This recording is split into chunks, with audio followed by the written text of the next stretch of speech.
যেখানে যমরাজের কাছে বালক নচিকেতা উপস্থিত হয়েছেন এবং তিনি উপস্থিত হয়ে তার কাছে কি কি জিজ্ঞাসা করেছেন বা যমরাজ কি তার উত্তর দিয়েছেন। মূলত এই আখ্যায়িকাই কঠোপনিষদের মূল আখ্যায়িকা। তাই এইটিকে আমরা সংলাপ বলতে পারি বা সংবাদ বলতে পারি, ডায়ালগ। এখানে কথোপকথন রয়েছে, যেখানে যমরাজের সঙ্গে কথা হচ্ছে বালক বা কুমার নচিকেতার। গল্পের ভেতরেই, অর্থাৎ মূল উপনিষদের কথার ভেতরেই আখ্যায়িকা রয়েছে। তাই যেখানে যেখানে আখ্যায়িকা স্পষ্ট নয়, সেখানে পাদ পূরণের জন্য আমরা কিছু কথা যুক্তও করে দিয়েছি। এইভাবেই একটি অর্থ আমাদের কাছে তৈরি হয়েছে এবং উপনিষদ তার যে মূল বক্তব্য, প্রত্যেক উপনিষদেরই মূল কথা হলো ব্রহ্মবিদ্যা বা আত্মবিদ্যা।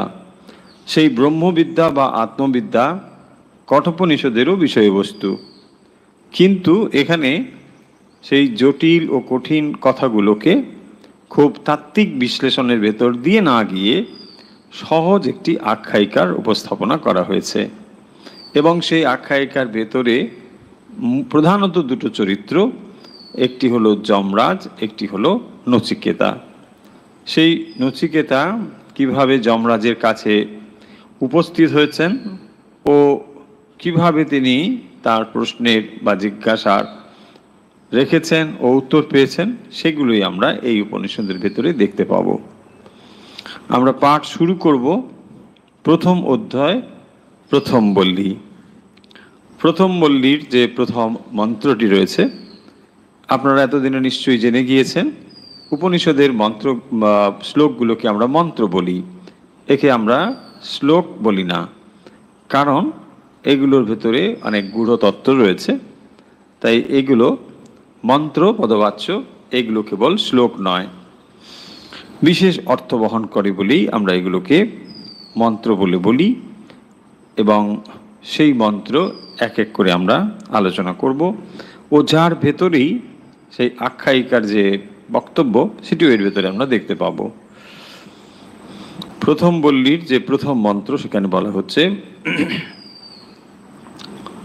ওম উষন হবৈ বাজস্রবস সর্ববেদ সমদদৌ তস্য নচিকেতা নাম পুত্র আশ।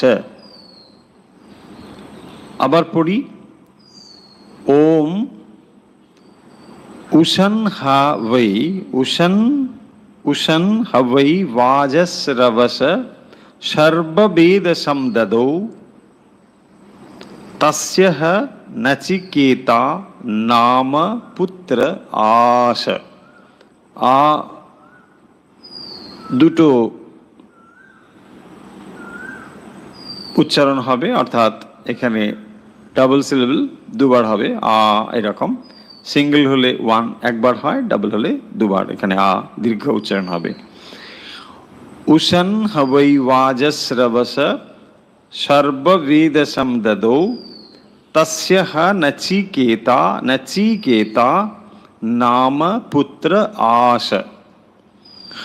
তগম হকুমারগম সন্তম দক্ষিণাসু নিয়মানাসু শ্রদ্ধাবিবেশ সোমন্নত পীতোদকা জগধতৃণা দুগ্ধদোহা নিরিন্দ্রিয়াঃ আনন্দানামতে লোকা তাম স গচ্ছতি তা দদত।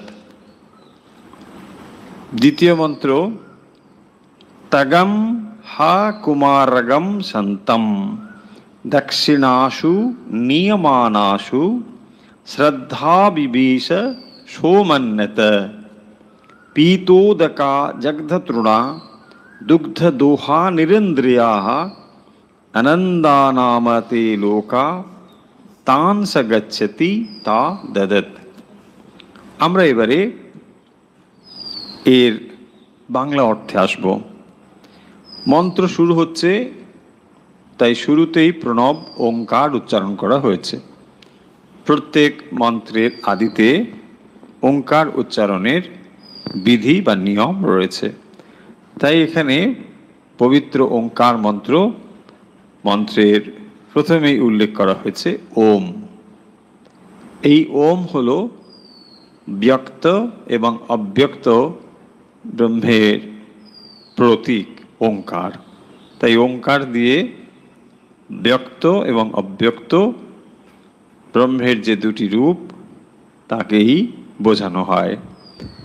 তারপরে বলছেন উষণ হাওয়াই। উষণ হাওয়াই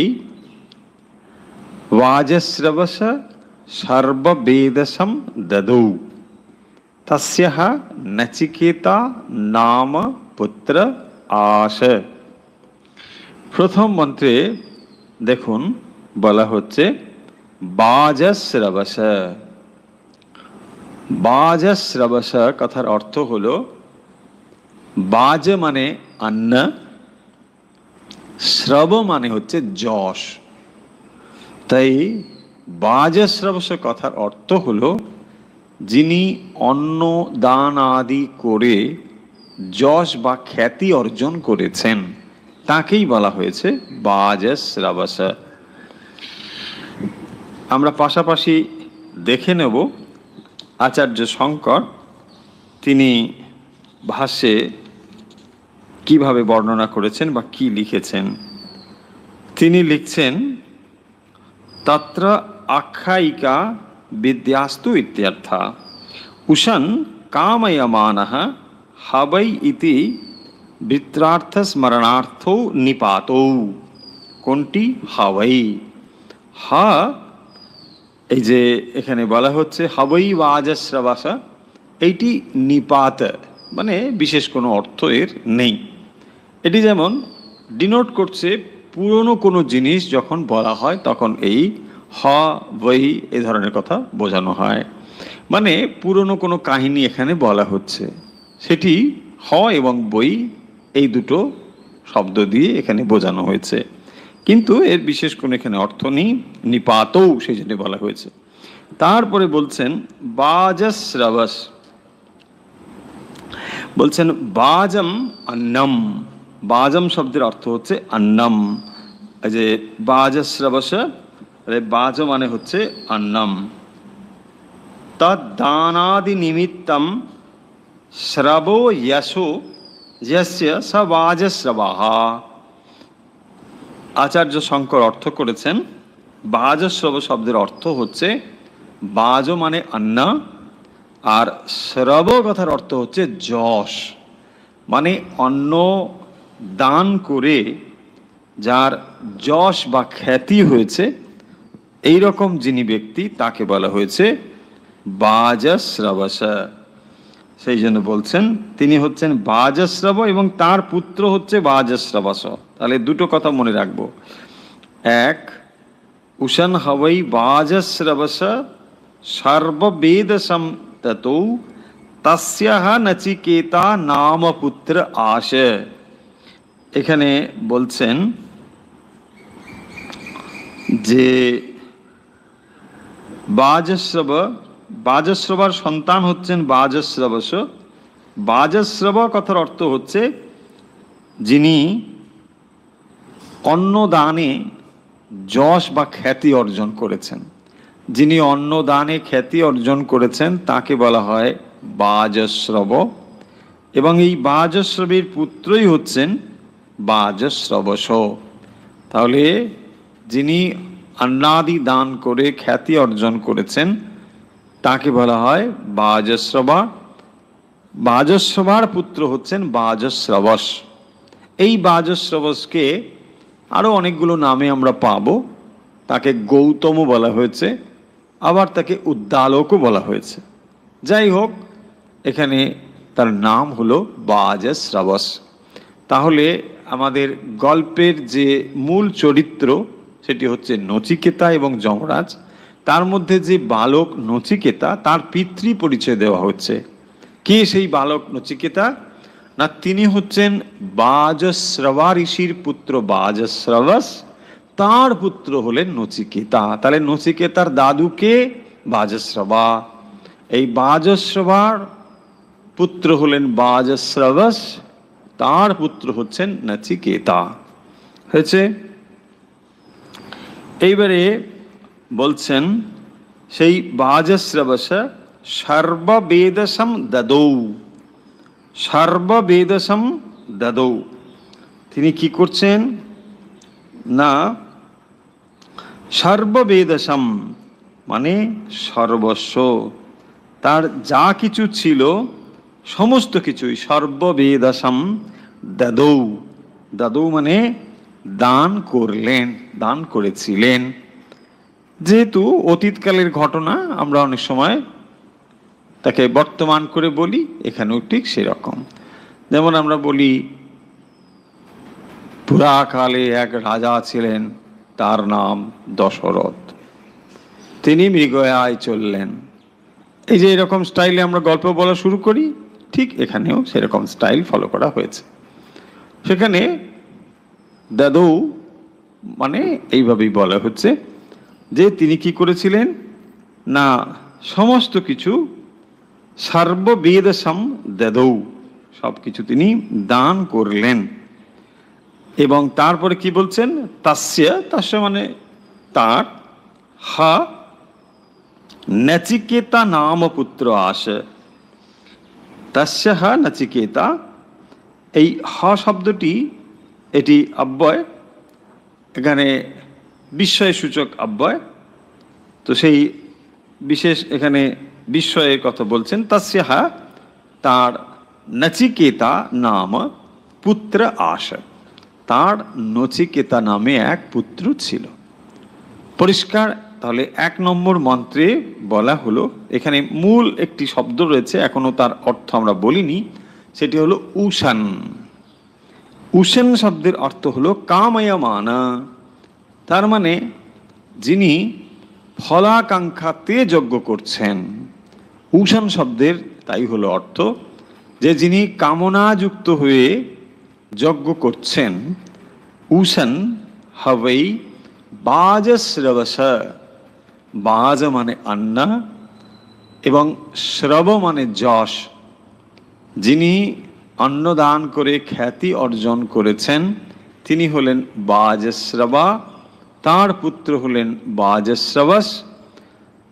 সর্ববেদসম দদৌ, তিনি যজ্ঞ করতে শুরু করছেন এবং সেই যজ্ঞে তিনি কি করছেন, সর্ববেদসম, তার যা কিছু আছেন সমস্ত কিছু তিনি দদৌ দান করছেন।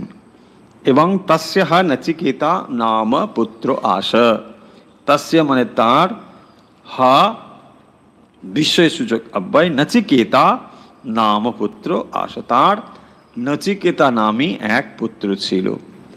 তাহলে 1 নম্বর প্রথম মন্ত্রে কি বলা হচ্ছে না, ফলকামী অর্থাৎ ফল আকাঙ্ক্ষী হয়ে বাজশ্রবা ঋষির পুত্র বাজশ্রবস যজ্ঞ করা শুরু করেছেন এবং তিনি সেই যজ্ঞে কি করছেন না সমস্ত কিছু দান করছেন। তিনি যে যজ্ঞটি করছেন তার নাম হচ্ছে বিশ্বজিৎ যজ্ঞ। এই বিশ্বজিৎ যজ্ঞে কি করতে হয় না সমস্ত কিছু দান করতে হয়, তার যা যা সম্পত্তি রয়েছে সব দান করতে হয়, তিনি সেই সমস্ত কিছু দান করছেন।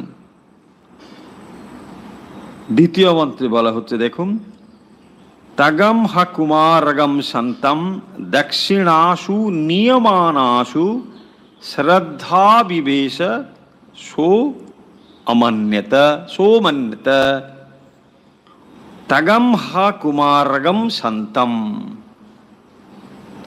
তগম হা কুমারগম সন্তম দক্ষিণাসু নিয়মানাসু শ্রদ্ধা বিবেশ সোমন্যত। এখন পিতা কি করছেন, বিশ্বজিৎ যজ্ঞ করবেন বলে পিতা সেই যজ্ঞে কি করতে হয়, তার যা কিছু রয়েছে সব সমর্পণ করতে হয়, দান করে দিতে হয়। তাকেই বলা হয়েছে বিশ্বজিৎ যজ্ঞ। তিনি বিশ্বকে জয় করবেন, পৃথিবীকে জয় করবেন। তো সেই যজ্ঞ করার জন্যে নচিকেতার পিতা, তার নাম হলো বাজশ্রবস ঋষি, তিনি যজ্ঞ করার জন্যে এই যজ্ঞশালাতে সমস্ত তার সদস্য ও ঋত্বিক আদি নিয়ে তিনি যজ্ঞ করছেন, এবং এই যজ্ঞে সমস্ত কিছু দান করতে হয়। এই অবস্থায় কি হচ্ছে না, তগম কুমারগম সন্তম দক্ষিণাসু নিয়মানাসু শ্রদ্ধা বিবেশ সোমন্যতে। এবং যখন তিনি দেখছেন যে দক্ষিণার জন্যে যা যা দেওয়া দরকার সেগুলো তার পিতা দিচ্ছেন না, কি করছেন? পরের মন্ত্র একসঙ্গে পড়লে তবে অর্থ সুবিধে হবে। বলছেন, পীতোদকা জগ্ধতৃণা দুগ্ধ দোহা নিরিন্দ্রিয়াহা আনন্দানামতে লোকা তামস গচ্ছতি তা দদত। আমরা আগেই পড়লাম যে বিশ্বজিৎ যজ্ঞ করতে বসেছেন ঋষি বাজশ্রবা, এবং সেই যজ্ঞে তিনি সমস্ত কিছু দান করবেন। এইটি হলো যজ্ঞের শর্ত। এবং তিনি কি করছেন? এমনি এমনি যজ্ঞ করছেন, ঔষণ হবেই, অর্থাৎ তিনি ফল আকাঙ্ক্ষা করেই যজ্ঞ করছেন। তাই যখন ফল আকাঙ্ক্ষা করে যজ্ঞ করতে হয়, তার নিয়ম হলো যজ্ঞ যথাযথ রূপে সম্পন্ন করতে হয়। যা যা যজ্ঞে বলা হয়েছে সমস্ত কিছুই সেখানে নিখুঁতভাবে সম্পন্ন করতে হয়, যদি ফলাকাঙ্ক্ষা হয়ে যজ্ঞ করতে চাই। এবং এইভাবে যজ্ঞ করলে যা ফল প্রাপ্তি শাস্ত্রে উল্লেখ করা রয়েছে তা অবশ্যই ফলতে বাধ্য, যদি আমরা নিখুঁতভাবে সেই ক্রিয়াটি করে থাকি। এখন এই যে শাস্ত্রের বিধি, সেইগুলো যখন অবলম্বন করে, শাস্ত্রাদি অবলম্বন করে যখন বাজশ্রবা ঋষি পুত্র বাজশ্রবস যখন এই সমস্ত যজ্ঞাদি করছেন, তখন তিনি তার যজ্ঞের দান হিসেবে কিছু গাভী দান করছেন। এবং তখনকার দিনে এই গাভী দান করবার রীতি ছিল, যে গাভীগুলো দান করলে সেইগুলো যাদেরকে দান করা হতো, ঋত্বিক আদি বা সদস্য যারা ছিলেন, বা অর্থাৎ এই যজ্ঞক্রিয়ায় যারা অংশগ্রহণ করতেন, সেই ব্রাহ্মণ আদিকে দান করা হতো, এবং তারা খুশি হয়ে এগুলো নিয়ে যেতেন। এখন ঋষি বাজশ্রবস তিনি কি করছেন? গাভীগুলোকে দান করার জন্যে যে যে গাভীগুলো যজ্ঞশালায় নিয়ে এসেছেন তার বর্ণনা তৃতীয় মন্ত্রে দেওয়া হচ্ছে। কি বলছেন? পীতোদকা, পিতা যুক্ত উদকা, পীতোদকা আর পীতোদকা মানে জলপান করেছে যারা। জগ্ধ তৃণা, জগ্ধ মানে খেয়েছে, তৃণা মানে ঘাস, ঘাস খেয়েছে, জলপান করেছে। দুগ্ধ দোহা মানে যাদের দুধ দহন করা হয়েছে। তো এইগুলো সাধারণ অর্থ, কিন্তু এখানে তা বলা হচ্ছে না। এখানে বলা হচ্ছে যে পীতোদকা মানে তিনি জন্মের মতো জলপান করেছেন, মানে শেষ, আর জলপান করবে না, সেইটি বোঝানো হয়েছে পীতোদকা। তিনি অর্থাৎ ওই গাভী যে উদক পান করেছেন, জল পান করেছেন, সেই জল শেষবারের মতো পান করেছে, আর পান করবে না। জগ্ধ তৃণা, ঘাস শেষবারের মতো খেয়েছে, আর ঘাস খাবে না। তারপরে বলছেন দুগ্ধ দোহা, তার দুগ্ধ শেষবারের মতো দহন করা হয়েছে। এবং নিরিন্দ্রিয়া, যার ইন্দ্রিয় শক্তি নেই, মানে হয়তো কোনোটার চোখ আছে তো নেই, কোনোটার দাঁড়াতে পারে না, এই রকম, এবং প্রজনন শক্তি রহিত, তার আর গাভী আর প্রসব করার ক্ষমতা নেই। তারপরে বলছেন আনন্দা নামতি লোকা তান সা গচ্ছতি তা দদত।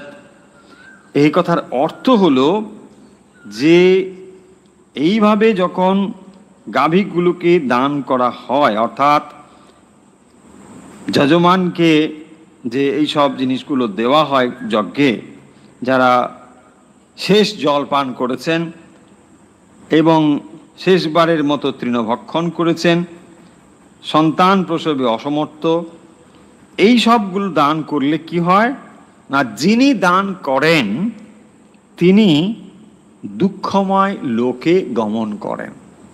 এই হচ্ছে কথা, তিনি দুঃখময় লোকে গমন করেন। বলছেন আনন্দানামতি লোকা তান সা গচ্ছতি তা দদত। আনন্দানামতি লোকা, এইটি উল্লিখিত শাস্ত্রে যে যিনি এই রকম দক্ষিণাস্বরূপ গাভীগুলোকে দান করছেন, যেগুলো কোনো কাজেই লাগবে না, এইরকম যদি করা হয় তাহলে কি হয়, যিনি দান করেন আনন্দানামতি লোকা, তিনি দুঃখময় লোকে গমন করেন। সাধারণত আমরা তাই করি, যেটা দিতে হবে সব থেকে ছোট জিনিসটা কোথায় পাওয়া যায় দেখবেন ওটাই হয়। বলছে না ঠাকুর মশাই নিয়ে যাবে, আরে মাথা খারাপ, ঠাকুর মশাইয়ের জন্যে ভালো জিনিসটা দেওয়া যায় না, ঠাকুর মশাইয়ের জন্য নিয়ে এসো সব থেকে যেটা। এখন দোকানেও দেখবেন ঠাকুর মশাইয়ের জন্য ছোট ছোট জিনিস পাওয়া যায়, সেটা ঠাকুর মশাইয়ের না মুখ মোছা হয়, না ঘা মোছা হয়, কিছুই মোছা হয় না, কিন্তু ওটা দেওয়া হয়। আবার ঠাকুর মশাইও সেরকম আছেন, বলছেন না ওটা দরকার নেই, মূল্য ধরে দিই তাতেও হবে, বাস সবই এখন মূল্যে কনভার্টেড হয়ে গেছে, সেটা ভিন্ন কথা, এটা সকলেই জানেন।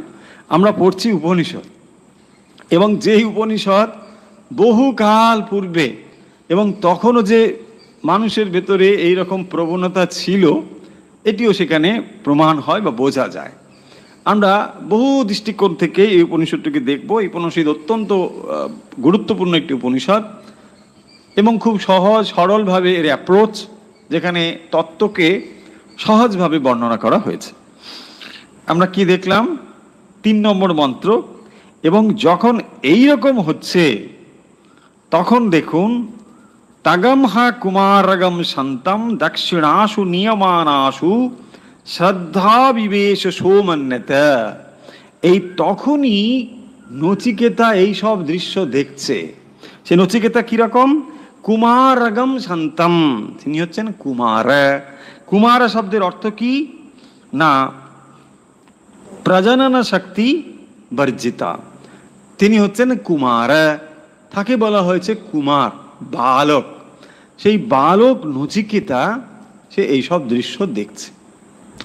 আমরা তারপরে দেখলাম শ্রদ্ধা বিবেশ, তার ভেতরে শ্রদ্ধা যেন আবেশ হলো, শ্রদ্ধা তার ভেতরে প্রবিষ্ট হলো, তিনি শ্রদ্ধা যুক্ত হলেন।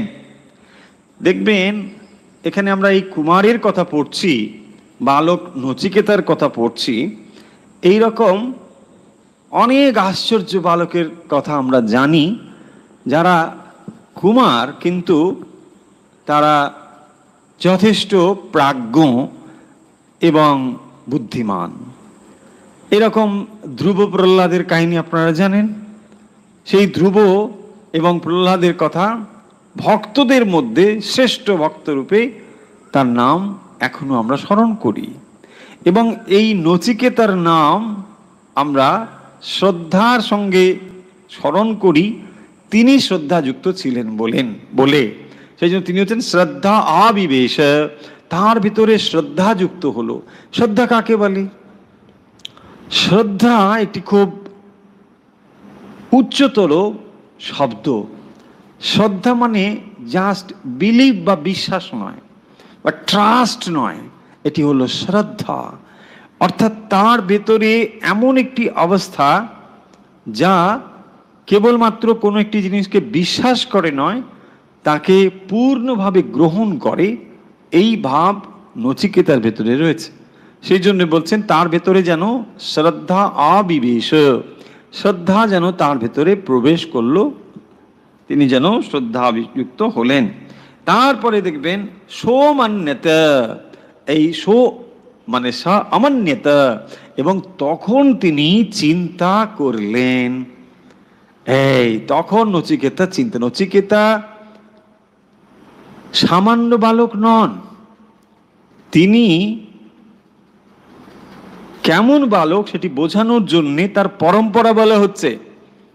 তিনি যে পিতা পুত্র, তিনি এক ঋষি এবং তার বাবাও ঋষি, ফলে বোঝা যাচ্ছে তিনি সাধারণ বালক নন, তিনি ঋষি পুত্র। এবং এই ঋষি পুত্র ধরে নিতে পারি তিনি তখনকার সময়ে বিদ্যা বুদ্ধি যা যা তার তখনকার সময়ে ছিল সেগুলো তিনি সব অর্জন করার উপযুক্ত। যদিও তখন তিনি খুব কুমার, তখন তিনি বিরাট, তার বয়স হচ্ছে তামা। কুমার মানে আমরা ধরে নিই 10 বছরের ভেতরের কে বলা হয় কুমার, তারপরের কে বলা হয় টিনেজার্স। এখন আমরা যাকে টিনেজার বলি সেটি তার পরের, কিন্তু তার পূর্বের অবস্থা হচ্ছে কুমারম। তো এই কুমার দক্ষিণাশু নিয়মানাশু, দক্ষিণার জন্যে যে সমস্ত গাভীগুলোকে আনা হয়েছে সেই গাভীগুলো কিরকম না, পীতোদকা জগধতৃণা দুগ্ধ দোহা নিরিন্দ্রিয়া। আচার্য শঙ্কর এগুলোর অর্থ করেছেন। আমরা একটু একটু করে, যেহেতু এখন দ্বিতীয় উপনিষদ পড়ছি, ফলে আমরা একটু উপনিষদে এখন মোটামুটি শিখেছি ধরে নিতে পারি। তো আচার্য শঙ্কর এখানে তার অর্থ করতে গিয়ে বলছেন শঙ্কর ভাষ্যে যে পীতোদকা ইত্যাদি না, দক্ষিণার্থা গাবো বিশেষ্যন্তে। পীতম মানে উদকম, উদকম ইয়াভি তা পীতোদকা। জগদং মানে ভক্ষিতম, জগদম ভক্ষিতম তৃণম याभि ता जग्ध तृणाः। दुग्ध दोह क्षीरभ्यजस्य ता दुग्ध दोहाः। निरेन्द्रियाः प्रजनन समर्थाः जीर्णाः। যেগুলো আর প্রজনন শক্তি নেই সেগুলোকে বলা হয়েছে নিরিন্দ্রিয়া। নিষ্ফলা গাবা ইত্যর্থ, বলছেন এগুলো হচ্ছে নিষ্ফলা, এগুলো আর কোনো ফল নেই। এই সমস্ত গাভীগুলোকে দান করেছেন। এই যে দক্ষিণাশু নিয়মানাশু, অর্থাৎ দক্ষিণার জন্যে যে যে গাভীগুলোকে আনা হয়েছে সেইগুলোর অবস্থা দেখে বালক নচিকেতা অমান্যতা, সে চিন্তা করা শুরু করলো, সে তখন ভাবতে বসলো। তাহলে এই বালক নচিকেতা সামান্য নয় এই জন্যে যে যখন পিতা তার দক্ষিণাতে গাভীগুলোকে নিয়ে এসেছে এবং দান করছে, তখন তার চিন্তা করার কোনো কারণ নেই। কেন সে চিন্তা করবে? কিন্তু সে চিন্তা করছে এই জন্য যে পিতা কেন এই জিনিসগুলোকে দান করছেন। কারণ তিনি শাস্ত্র পাঠ করেছেন, জানেন। বলছেন আনন্দানামতে লোকা তাম সগচ্ছতি তাদাদৎ। যিনি এইরকম খারাপ জিনিসগুলোকে দক্ষিণা হিসেবে দান করেন তিনি আনন্দানামতে লোকা মানে অন্ধকারময় লোকে, অসুখ লোকে, দুঃখময় লোকে গমন করেন। তাই দান করার সময় তিনি কোনো কম্প্রোমাইজ কেন করছেন? যখন দেখবেন ওই যজ্ঞটি উষণ হবেই, যখন কোনো কামনা যুক্ত হয়ে আমরা কোনো কর্ম করি তখন সেখানে কম্প্রোমাইজ এসে যায়।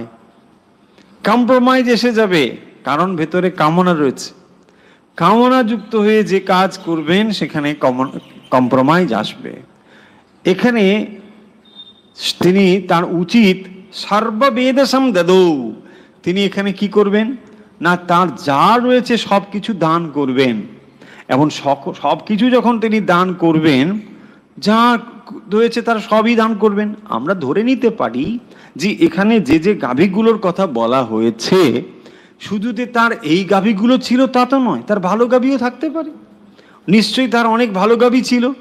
সেই ভালো গাভীগুলো কি হলো? তিনি যখন দেখলেন পিতা বা আজস্রবশ তার অনেক গাভী রয়েছে, হতে পারে ভালো ভালো গাভীগুলো তিনি ভাবলেন আমার পুত্র নচিকেতা প্রাপ্য, তিনি সেগুলোকে নচিকেতার জন্য সরিয়ে রাখলেন। এবং তিনি ভাবলেন যে এই যে জগধত্রিণা ইত্যাদি যে গাভীগুলো, এগুলো এগুলো আমি আমার জন্যে রাখি, আর এগুলো আমি দিয়ে দিলাম। লোকে তাই করে, ভালো ভালো সম্পদ কোথায়, আমার কিছু নেই, সব ওই গৃহকর্ত্রীর। বলছে না না, আমি এমনকি মানে মাইনে যা পাই সব ওনাকে দিয়ে। কি অনাসক্তি, মানে চিন্তা করা যায় না। হ্যাঁ, অনাসক্তি চূড়ান্ত। বলছে আমি টাকা ছুঁতেই পারি না, মাইনে নিয়ে এসে সব ওনার হাতেই দিয়ে দিই। মানে এখানে যেন খানিকটা ওই ভাব, মানে পিতা কি করেছেন, সমস্ত নচিকেতাকেই দিয়ে দিয়েছেন ভালোগুলো, আর তিনি নিজের জন্য এই কয়েকটা গাভী রেখেছিলেন। আর ব্যাস, আমি আর আমার সবই দিয়ে দিলাম, সর্ববেদসম দাদু, আমি যা ছিল আমার, মানে এইগুলোই তো ছিল, আমার আর কিছু নেই, যা ছিল আমি। মানে এইসব হচ্ছে চালাকি। নচিকেতা দেখুন, সেই বালক নচিকেতা, তার অন্তরে এই সমস্ত প্রশ্নগুলো চলেছে, কারণ তিনি হচ্ছেন শ্রদ্ধা অবিবেশ, তার ভেতরে শ্রদ্ধা রয়েছে। কেবলমাত্র তিনি যদি ওই বিলিভ বা ফেথ, ট্রাস্ট, এই শব্দগুলো বললে আমরা সমার্থ শব্দ বলি যেগুলোকে শ্রদ্ধার, কিন্তু শ্রদ্ধা সম্পূর্ণ আলাদা একটি শব্দ। স্বামীজি বলেছেন, মানে শ্রদ্ধাকে আমরা ইংলিশে ট্রান্সলেট করতে পারি না, এমন একটা শব্দ। তো সেই শ্রদ্ধা যখন তার ভেতরে প্রবেশ করেছে, তখন সেখানে কোনো কম্প্রোমাইজ নেই। এবং বলছেন যে পিতা যে যজ্ঞ করছেন, সেখানে তিনি কর্মফল আশা করছেন, উষান হবেই। তিনি এমন নয় যে আচ্ছা ঠিক আছে দিয়ে দিলাম, লোকহিতায় দিয়ে দিলাম, যা হয় হোক। না না না, তিনি বিশ্বজিৎ যজ্ঞ করছেন, মানে এই যজ্ঞ করে তিনি যশস্বী হবেন। আমি বিশ্বজিৎ যজ্ঞ করেছি, তাই যদি করতে হয় তাহলে তার নিখুঁতভাবে পারফর্ম করতে হবে, ঠিকভাবে করতে হবে, সেখানে কোনো কম্প্রোমাইজ চলবে না। কিন্তু এখানে এই কম্প্রোমাইজটি এসেছে।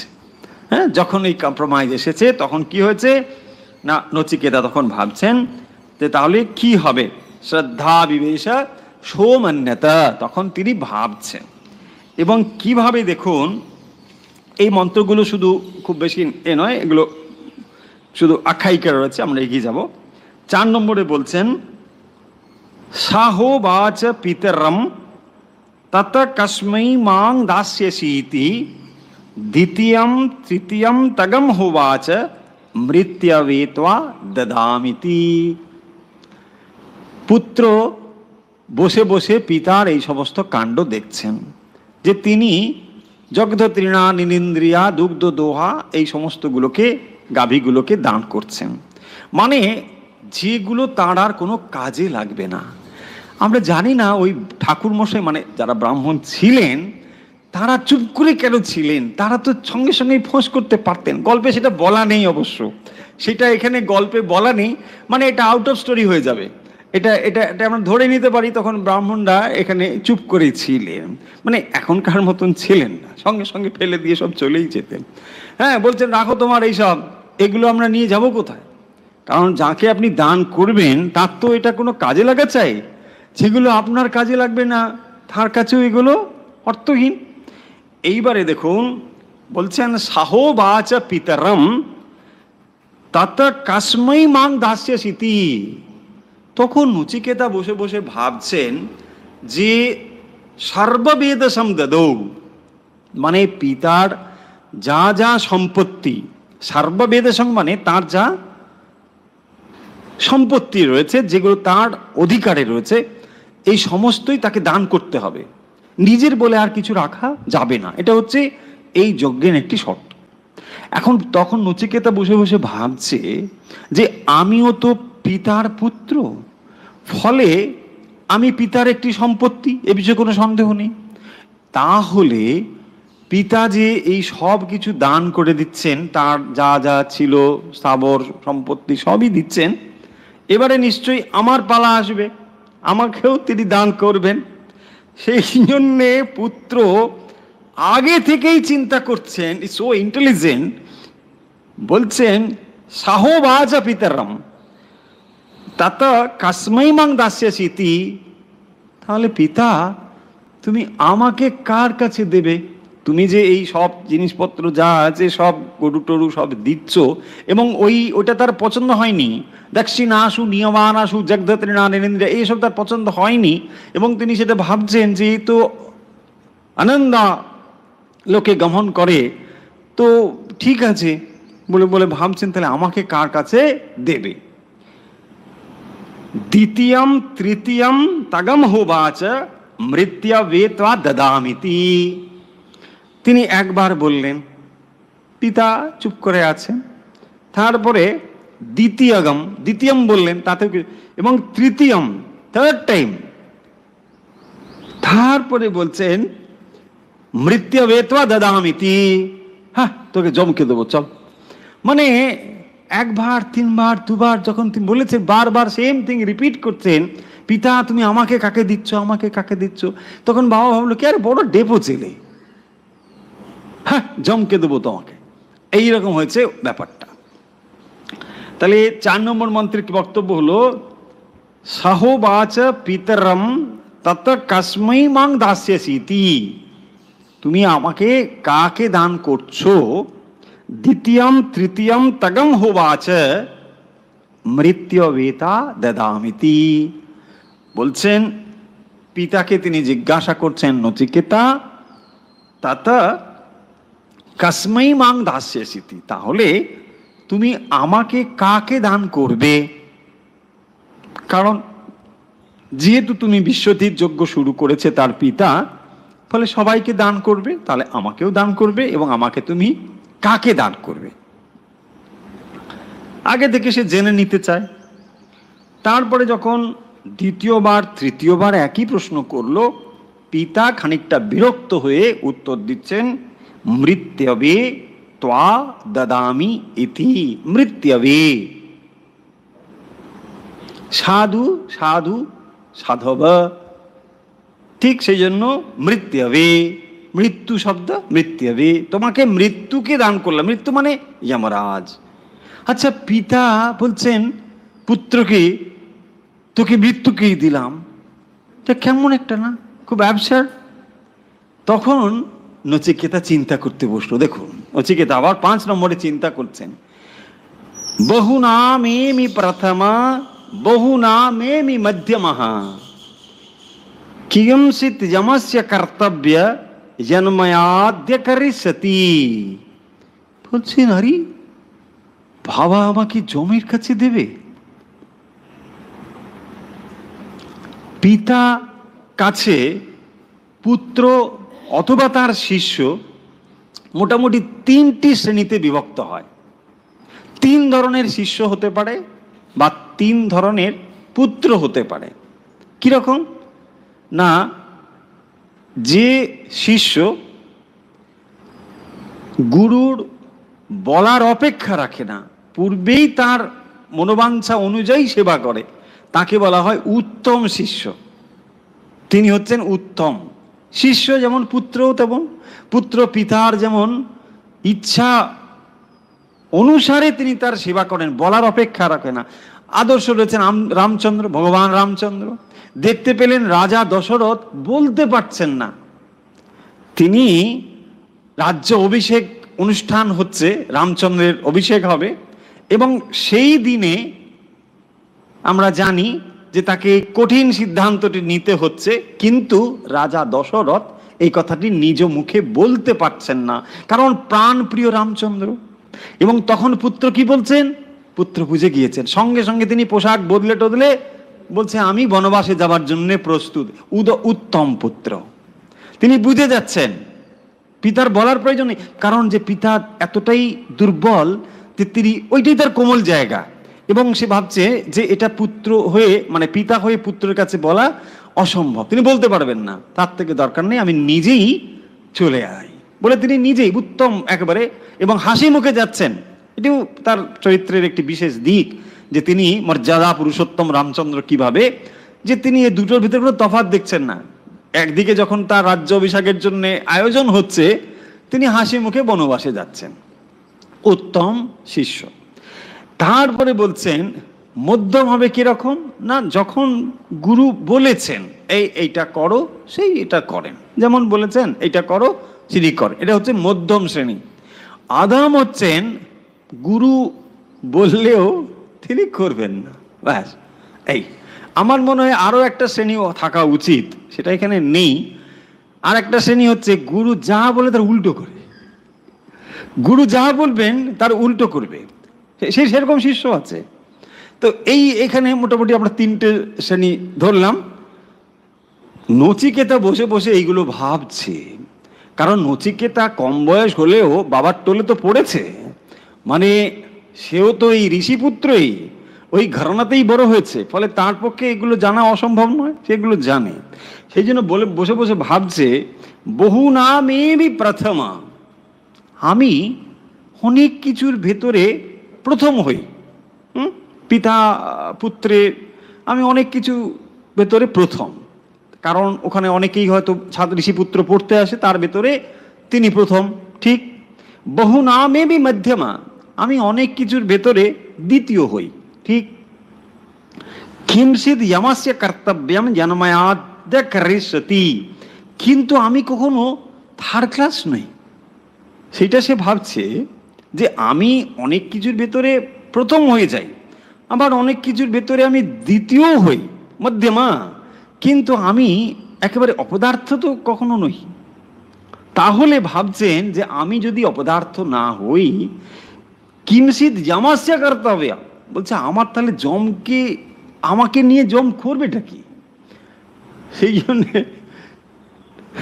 নচিকেতা চিন্তা করছেন, খুব ইন্টারেস্টিং। বলছেন কিমচিদ যমস্য কর্তব্যম জন্ময়াদ্য করিষ্যতি, আমাকে নিয়ে যম তাহলে করবেটা কি? কেন বাবা আমাকে যমের কাছে পাঠাচ্ছেন? এইটি নচিকেতার খুব চিন্তা। বলছেন অনেকের মধ্যে আমি প্রথম, অনেকের মধ্যে আমি দ্বিতীয়, কিন্তু আমি কখনো তো অধম নই, একেবারে অপদার্থ কখনো নই। তাহলে মানে কি যমের কাছে কি অপদার্থগুলোর দরকার? যমের এমন কি প্রয়োজন আছে যে আমার দ্বারা পিতা সেটি সাধন করতে চান, আমাকে যমের কাছে পাঠাতে চান? এইটি নচিকেতা বসে বসে ভাবছেন। বহু নাম এমি প্রথমা, বহু নাম এমি, এগুলো খুব সহজ। বহু নাম, বহুর মধ্যে এমি, প্রথম আমি, আমি বহুর মধ্যে প্রথম।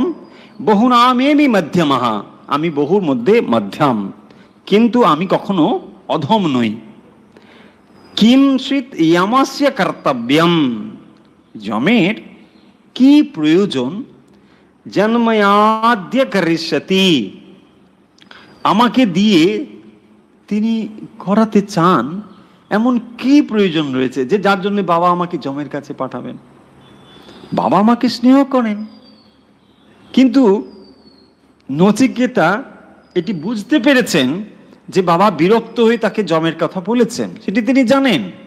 সেটি যে তিনি জানেন না তা নয়, কিন্তু সে উত্তরও দিয়েছেন যে তা হলেও তিনি, বাবা যখন আমাকে যমের কাছে পাঠানোর কথা বলেছেন, তাহলে নিশ্চয়ই যমের আমাকে প্রয়োজন। আমার যমকে প্রয়োজন না থাকতে পারে, যমের নিশ্চয়ই আমাকে প্রয়োজন। আমার যমের দরকার নেই, কিন্তু যম নিশ্চয়ই কোনো একটা ব্যাপার আছে। বাবার সঙ্গে হয়তো যমের কোনো কথাবার্তা হয়ে থাকতে পারে, যে সেই জন্যে আমাকে যমের কাছে পাঠাচ্ছেন এবং আমি ওখানে যাব। এবং সেই জন্যে তিনি চিন্তা করছেন যে যখন বাবা এই কথা বলেছেন, এবং বাবা সাধারণ নয়, একজন ঋষি, বাবা যখন একজন ঋষি এবং আমাকে যমের কাছে পাঠাবেন বলছেন, অতএব নিশ্চয়ই কোনো না কোনো প্রয়োজন আছে, এমনি এমনি নয়। এবং তখন দেখুন নচিকেতার চিন্তা, দেখুন কিভাবে তিনি অগ্রসর হচ্ছেন চিন্তাগুলোকে।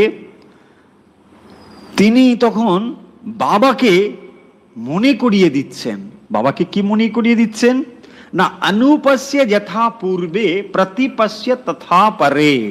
বাবাকে বলছেন তুমি যেমন করেই বলে থাকো না কেন, তুমি হয়তো রেগে গিয়ে বলেছো, সেটা হতে পারে, কিন্তু বলেছো যখন তুমি আমাকে বলেছো যমরাজের কাছে পাঠাবে, এতে সে ভয় পাচ্ছে না। কিন্তু দেখুন যমের কথা বললে তো সাধারণত আমরা ভয় পেয়ে যাই না, নচিকেতা যমের কথা শুনে ভয়ই পাচ্ছে না, বরং সে মানে যাবার জন্য প্রস্তুত এবং বলছে যে নিশ্চয়ই তার কোনো প্রয়োজন আছে, তাহলে সে যাবে। মৃত্যুর কথা শুনলে আমরা ভয় পেয়ে যাই, নচিকেতা ভয়ই পাচ্ছে না। সে ভাবছে যে নিশ্চয়ই বাবার কোনো বিশেষ প্রয়োজন আছে, যা তিনি যমরাজকে দিয়ে, আমাকে দিয়ে যমরাজের কোনো সাহায্য হবে বা কোনো কাজ হবে, এইটিকে তিনি দৃঢ় করে ধরছেন। এবারে এই পয়েন্টের উপরে বেশ করে 6 নম্বর মন্ত্রে বলা হচ্ছে আনুপস্য যথা পূর্বে। কাকে বলছে? পিতাকে বলছে, পিতা আপনি যেমন করেই আমাকে কথা বলুন না কেন, অনুপস্য যথা পূর্বে। অনুপস্য শব্দের অর্থ পশ্য মানে দেখো, অনু মানে পশ্চাৎ, অনুপস্য যথা পূর্বে, অর্থাৎ আপনার বংশের যারা যারা ছিলেন আপনি তাদের কথা চিন্তা করুন। পূর্বপুরুষ যারা ছিলেন, পূর্বসূরি যারা ছিলেন, আপনি তাদের কথা চিন্তা করুন। অনুপস্য, তারপরে বলছেন প্রতিপস্য তথা পরে।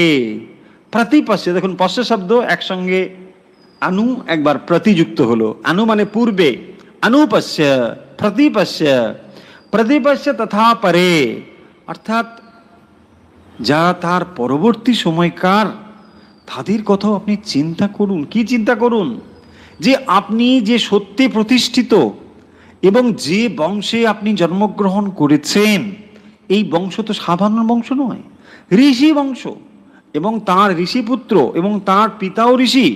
তাহলে এই ঋষি বংশে জন্মগ্রহণ করে আপনি বংশ মর্যাদাকে কখনো ভুলে যেতে পারেন না। কে বলছেন? পিতাকে, নচিকেতা ক্ষুদ্র বালক, সেই বালক পিতাকে বলছেন যেমনই হোক না কেন আপনি যখন আমাকে যমের কাছে পাঠাবেন বলেছেন, তখন অনুপস্য যথা পূর্বে, অর্থাৎ আপনি যে এই সত্য প্রতিষ্ঠিত হয়ে যে কথা বলেছেন, আপনার বংশের সবাই সত্যের মর্যাদা করেছে, এমনকি যারা বর্তমানে রয়েছেন পরবর্তী সময় তারাও সত্যকে অমর্যাদা করেনি। আপনারও কিন্তু এইটিকে রক্ষা করা উচিত। যদিও আপনি বুঝতে পেরেছি আপনি রেগে বলে দিয়েছেন, তবুও কিন্তু আপনি এখন সেটাকে আর বলতে পারেন না যে না না সেটা রেগে বলেছিলাম, না না না না এটা হবে না, এটা আপনি বলেছেন, আপনি যজ্ঞশালায় বসে বলেছেন, আপনাকে কথা রাখতে হবে। দেখুন এই হচ্ছে।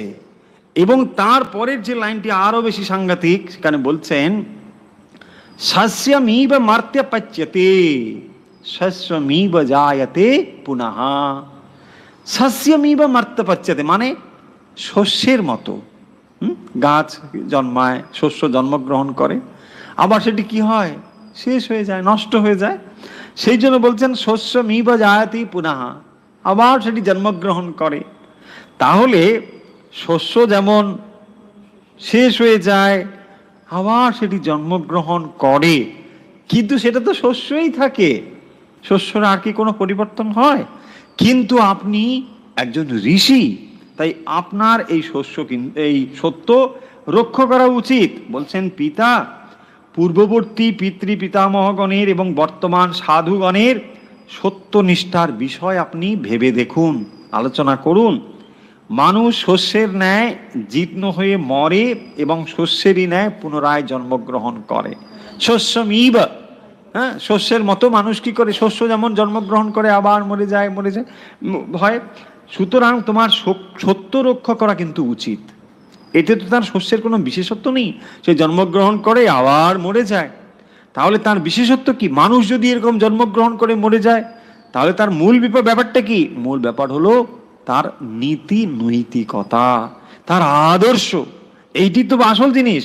বলছেন আপনিও ভেবে দেখুন, এই বংশের যারা ছিলেন তারা সত্যকে রক্ষা করেছেন, এবং এখনো যারা সাধু ব্যক্তি তারা সত্যকে কিন্তু রক্ষা করেন।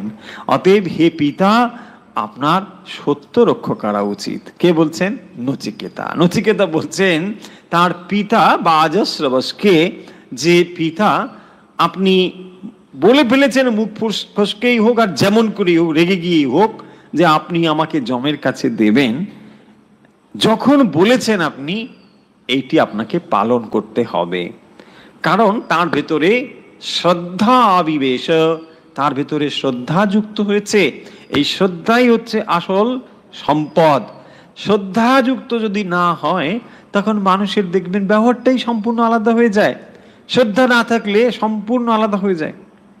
শ্রদ্ধা হচ্ছে মৌলিক একটি জিনিস এবং সেই শ্রদ্ধার উপরেই এই সমস্ত কিছু চলছে। যে জিনিসটি ধরুন আপনি আপনার জন্মদিন সব জায়গায় বলেন, আপনার ডেট অফ বার্থ কত, না অমুক অমুক অমুক ডেট। আপনি জানেন আপনার জন্মদিন কখন, আপনি দেখেছেন? বলছেন না আমি দেখিনি, কেউ না কেউ বলেছে, তাই না?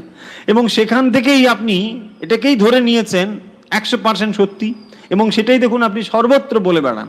আপনার ডেট অফ বার্থ কি, নাই আমার এই ধ্রুব সত্য বলে আপনি জানেন। কেন জানেন? এবং জানেন বলে আপনার বিহেভিয়ারটা ওইভাবেই হয়।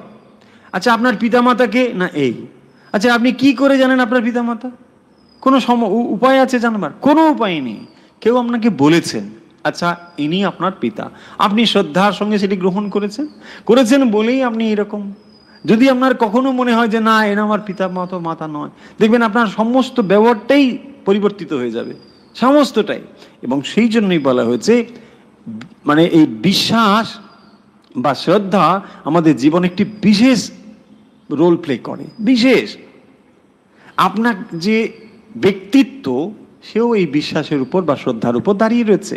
আপনি যাকে আপনার বিচার শক্তি বলে মনে করেন সেটিও দাঁড়িয়ে রয়েছে আপনার কতগুলো ফেথের ওপরে, বিশ্বাসের ওপরে, শ্রদ্ধার ওপরে। সেই ফেথ অ্যান্ড বিলিভের উপরে আপনার শ্রদ্ধা আছে বলেই আপনি সেগুলোকে এত বেশি মূল্যবান বলে সেগুলোকে আপনি কাজে লাগাচ্ছেন।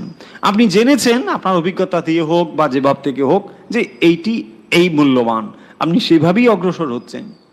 প্রত্যেক ক্ষেত্রেই দেখবেন আপনি যেমন সিদ্ধান্ত গ্রহণ করেন সেই সিদ্ধান্তের পেছনে আপনার কতগুলো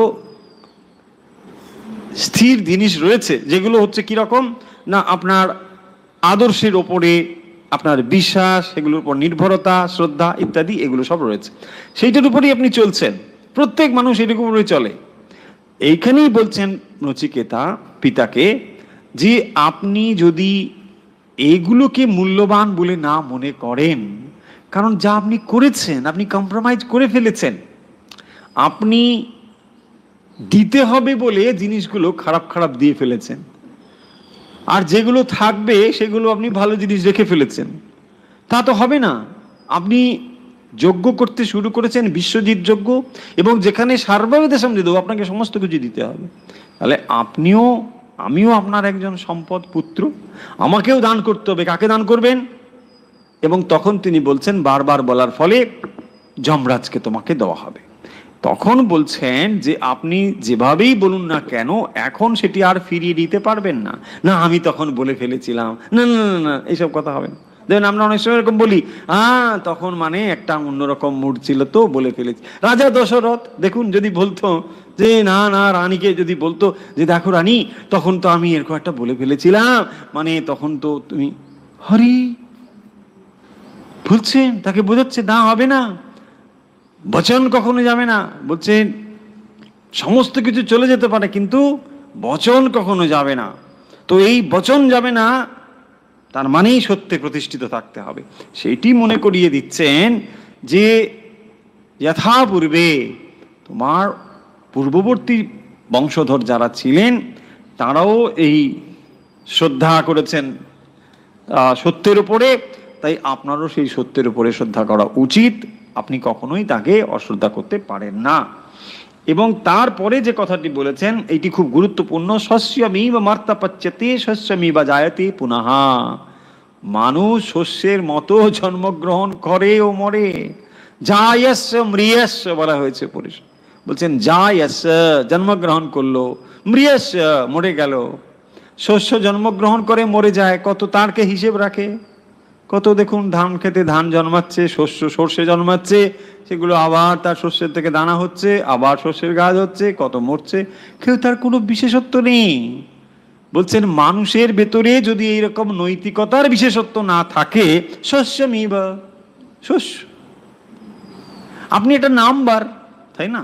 এই পৃথিবীতে এত কোটি মানুষ বাস করে, আপনি তার ভেতরে একটি সংখ্যা, এছাড়া আর কি? কত মানুষ পৃথিবীতে জন্মগ্রহণ করেছেন, কোটি কোটি মানুষ, এখনো কোটি কোটি মানুষ রয়েছেন, ভবিষ্যতে আরো কোটি কোটি মানুষ আসবেন। শস্যমিব, বলছে তাতে হলোটা কি? আসছেন যাচ্ছেন, কত মানুষ আসছে, যায়স্য মৃয়স্য, জন্মগ্রহণ করছেন, মারা যাচ্ছেন। তো যিনি জন্মগ্রহণ করছেন তিনি মারা যাবেন। বলছেন পিতা তুমি তো সাধারণ নও, তুমি ঋষি, তাহলে তোমার ভেতরে যদি এই সত্যের প্রতি আঁট না থাকে, যায়স্য মৃয়স্য। দেখুন নচিকেতা বালক হতে পারে, কিন্তু সে বালক হয়ে কেমন জ্ঞানের কথা বলছেন, পিতাকে কেমন ভাবে তিনি বলছেন যে পিতার ভেতরে এই বুদ্ধিগুলো এলো না কেন? তার ভেতরে ডিজায়ার রয়েছে বলে। যখন তার ভেতরে ডিজায়ার রয়েছে তখন কি করবে না, একটু সরিয়ে রাখো, আমার নাতির জন্য একটু রাখো। এসে নাতি খেয়েও নচিকেতার জন্য বলছে না, নচিকেতার জন্য ভালো ভালো গরু গরু রেখে দাও। ডিজায়ার আছে না? যখনই ডিজায়ার থাকবে মানুষ তখনই কম্প্রোমাইজ করবে।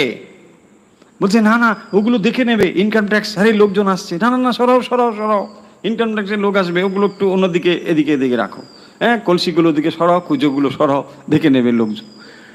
মানে এই বক্তব্যটা হচ্ছে, পয়েন্টটা হচ্ছে এই যে যখন আমাদের ভেতরে কোনো ডিজায়ার থাকবে, কামনা থাকবে, তখনই দেখবেন আমরা কম্প্রোমাইজ করব। আর যার ভেতরে, নচিকেতার ভেতরে নেই, নচিকেতার ভেতরে কোনো ডিজায়ারই নেই, কুমারম। তো সেই জন্য কি করছেন, একেবারে সত্য জিনিসটি বলে দিচ্ছেন। অনেক সময় দেখবেন এরকম গল্পে থাকে না, মানে শেঠজি তার বাচ্চাটিকে বলে দিয়েছে, দেখো যদি কেউ আসে না বলবে মানে আমি বাড়িতে নেই। তো সেই বাড়িতে আসলে বলে দেয়, বলছে হ্যাঁ বাবা বলেছে যে বাবা বাড়িতে নেই, ব্যাস সে বলে দিচ্ছে। দেখুন তার ভেতরে তো কোনো কিছু নেই, ব্যাস বলে দিল। সে বললো যে বাবা বলেছে কেউ যদি আসে বলবে বাবা বাড়িতে নেই, বলে দিচ্ছে। সেও বলে দিচ্ছে। এবং বাবা যখন এইরকম সব মরা গুরু গুরুকে দিচ্ছে, মৃত প্রায়, মরা বলবো না, মানে মৃত প্রায় আর কি, এই বোধহয় হার্টফেল করবে, তো এইরকম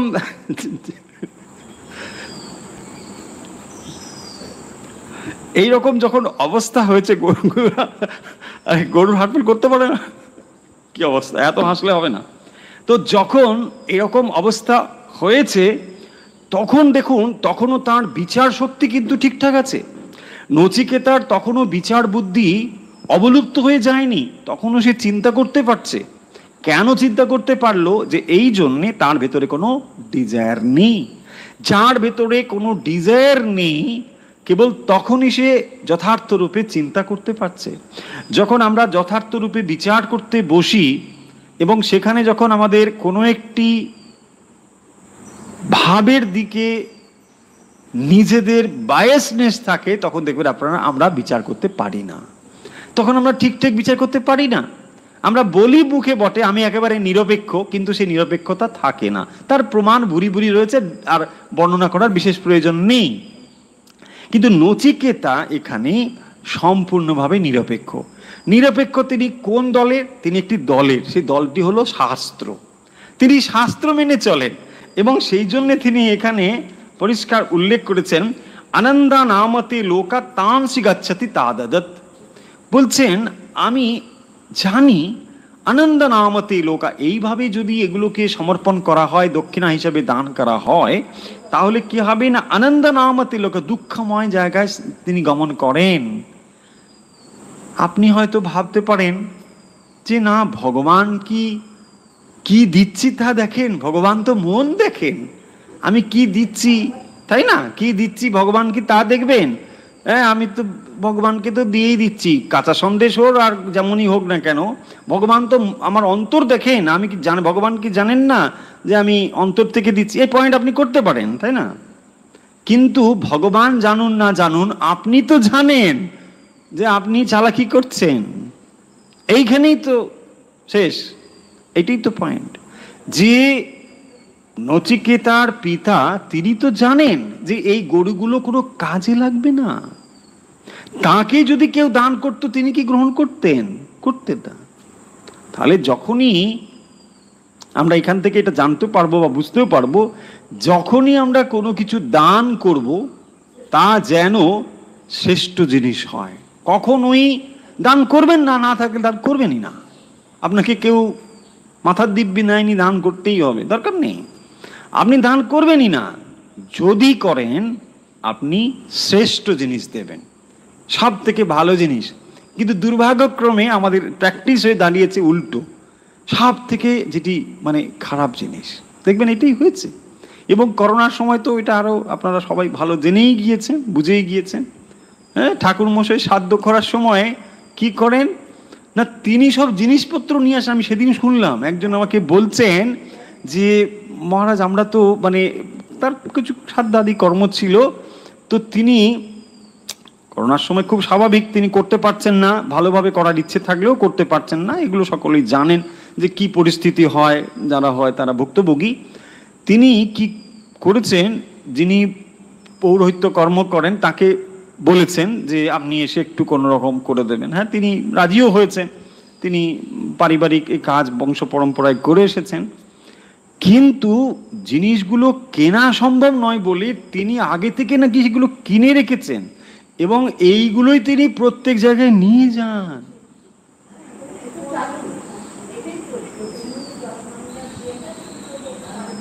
হ্যাঁ, দেখুন আমি এইটা খুব তারা মানে এতে শুনলাম এইটা, যে ওই জিনিসপত্র আপনার কোনো ভাবতে হবে না, শুলু ব্যাস একবার ওইগুলো কতবার যে জলে ছিটে পাচ্ছে তা ঠিক নেই, ও মানে জল ছিটে পেতে পেতে ওগুলো স্নান করেই যাচ্ছে এবং ব্যাস মূল্য, সব মূল্য।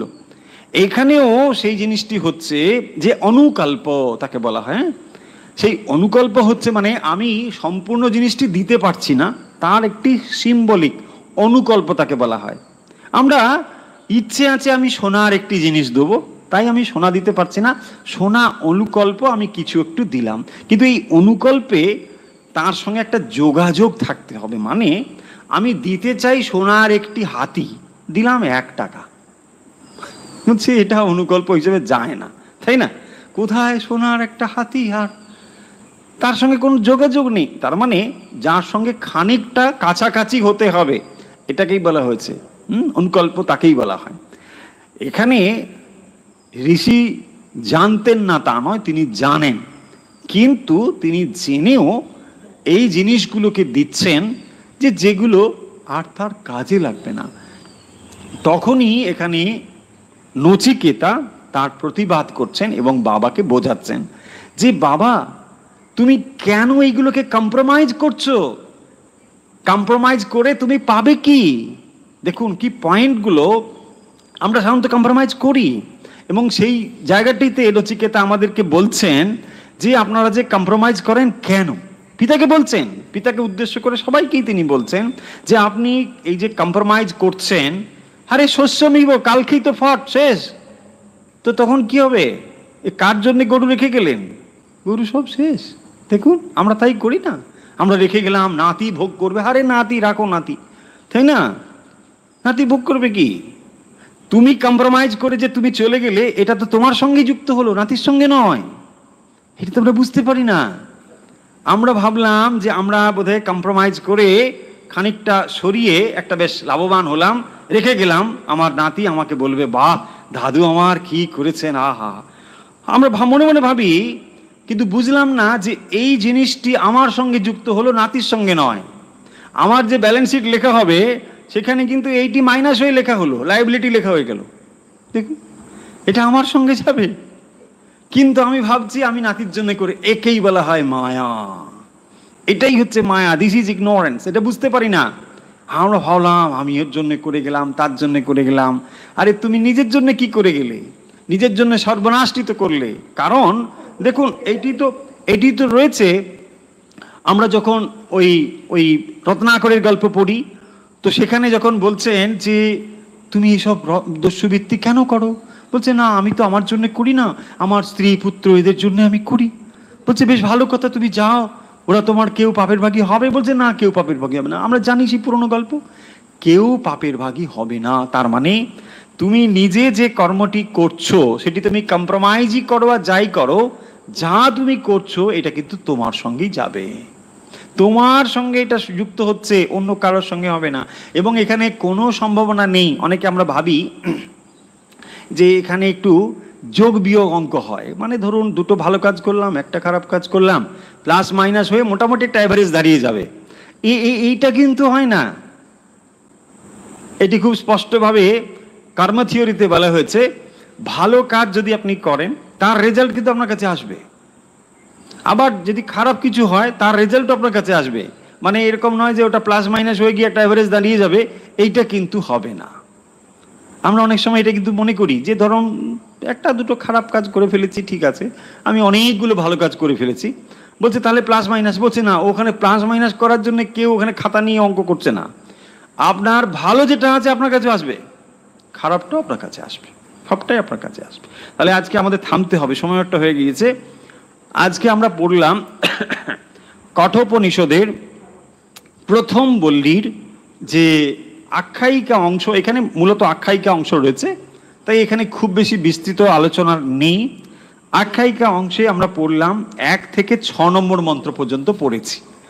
এই 6 নম্বর মন্ত্র পর্যন্ত কি রয়েছে এখানে? এখানে বলা হচ্ছে যে নচিকেতার পিতা হচ্ছেন বাজশ্রব ঋষির পুত্র বাজশ্রবস, যিনি যার পুত্র হচ্ছেন নচিকেতা, এবং সেই নচিকেতার তিনি যার পিতা বাজশ্রবস তিনি বিশ্বজিৎ নামক এক যজ্ঞ করেছিলেন, এবং সেই যজ্ঞে তিনি সমস্ত কিছু দান করছিলেন। দান করতে করতে তিনি দক্ষিণা রূপে যে সমস্ত গাভীগুলোকে দান করছিলেন, সেই গাভীগুলো ছিল কিরকম না, পীতোদকা জগধত্রিণা দুগ্ধ দোহা নিরিন্দ্রিয়া। এইগুলো দিয়ে বোঝানো হচ্ছে যে এই গাভীগুলো আর কোনো কাজে লাগবে না, প্রায় মৃত। সেইগুলোকে যখন ঋষি দক্ষিণা হিসেবে দান করছিলেন, পুত্র নচিকেতা সেইগুলোকে দেখে তিনি বলছেন, পিতা তুমি তাহলে আমাকে কাকে দেবে, কারণ তোমাকে তো সব দান করতে হবে। তখন ক্রুদ্ধ হয়ে, যখন বারবার একই প্রশ্ন করছেন, ক্রুদ্ধ হয়ে খানিকটা বিরক্ত হয়ে বাজশ্রবস তিনি বলেছিলেন, তোমাকে যমের কাছে দেব। এবং এই উত্তর শুনে নচিকেতা একেবারে বিচলিত বা বিরক্ত বা রাগান্বিত কোনোটাই হলেন না, বরং তিনি বিপরীত ক্রমে ভাবলেন যে নিশ্চয়ই আমার পিতার কোনো প্রয়োজন রয়েছে যা তিনি আমাকে দিয়ে যমরাজের কাছে সম্পন্ন করতে চান, নিশ্চয়ই যমরাজের আমাকে প্রয়োজন রয়েছে। এবং সেই জন্যে তিনি পিতাকে বারবার বলছেন, যে কথা আপনি বলেছেন সেটি আপনার রাখা উচিত, এবং আপনি নিশ্চয়ই জানেন আপনার পূর্বপুরুষরা সত্যে প্রতিষ্ঠিত ছিলেন, সেই সত্যে প্রতিষ্ঠিত আপনাকেও থাকতে হবে, এবং সেই কারণের জন্য আপনি তা রক্ষা করুন, এবং আপনি কখনোই সেগুলোকে ভুলে যেতে পারেন না বা সেগুলোকে অস্বীকার করতে পারেন না। তাই আপনি সেই কথা রাখুন, কারণ শস্যমেব মর্ত্যপচ্যতে, কারণ মর্তধামে কি হয়, মানুষ শস্যের মতো জন্মগ্রহণ করে এবং মরে যায়, কিন্তু সত্যকে ধরে রাখা উচিত, আপনি সত্যকে ধরে রাখুন। আমরা এই পর্যন্ত আজকে আলোচনা করেছি, আমরা এর পরবর্তী মন্ত্রে আসবো এরপরে। আজকে আমরা আলোচনা এখানে শেষ করছি।